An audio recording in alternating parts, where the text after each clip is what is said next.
Social মিডিয়ার ক্ষতিকর প্রভাব থেকে শিশুদের সুরক্ষার দাবিতে যখন বিশ্বজুড়ে তোলপাড় চলছে, ঠিক তখনই এক বিস্ফোরক তথ্য সামনে এসেছে। ফেসবুক ও ইনস্টাগ্রামের মাদার কোম্পানি মেটা মার্কিন কংগ্রেস একটি গোপন তদবির বা লবিং চালাচ্ছে। তাদের উদ্দেশ্য হলো ইনস্টাগ্রাম বা ফেসবুক ব্যবহার করে শিশুরা যে মানসিক বা শারীরিক ক্ষতির শিকার হচ্ছে সেই সংক্রান্ত হাজার হাজার মামলা থেকে নিজেদের জন্য সম্পূর্ণ আইনি অনাক্রম্যতা বা মুক্তি নিশ্চিত করা।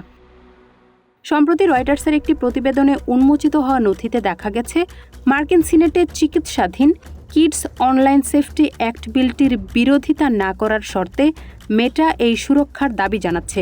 মেটা এমন আইনি ভাষা প্রস্তাব করেছে যা পাশ হলে অনলাইন সেফটি আইন অনুযায়ী রাজ্য স্তরে কোনো অভিভাবক বা স্কুল ডিস্ট্রিক্ট মেটার বিরুদ্ধে মামলা করতে পারবে না। শুধু তাই নয়, আইনটি কার্যকর হওয়ার আগেই বিচারাধীন থাকা সমস্ত মামলাও স্বয়ংক্রিয়ভাবে খারিজ হয়ে যাবে।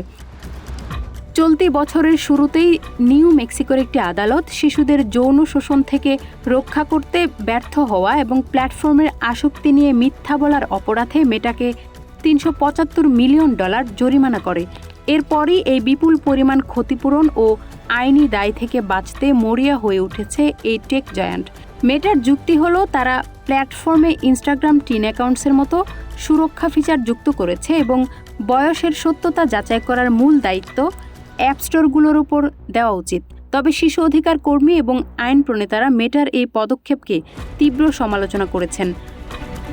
ট্রায়াল আইনজীবীদের সংগঠনগুলোর মতে, মেটা তাদের প্ল্যাটফর্মের ক্ষতিকর ডিজাইন যেমন ইনফিনিট স্ক্রলিং বা বিউটি ফিল্টার পরিবর্তন না করে উল্টো নিজেদের পিঠ বাঁচানোর চেষ্টা করছে। বিলটির সহ উদ্যোক্তা সিনেটর মার্শা ব্ল্যাকবার্ন স্পষ্ট জানিয়েছেন, শিশুদের জীবন বিপন্নকারী এই ধরনের কোনো আইনি ছাড় বা সুরক্ষার প্রস্তাব তারা কখনোই মেনে নেবেন না।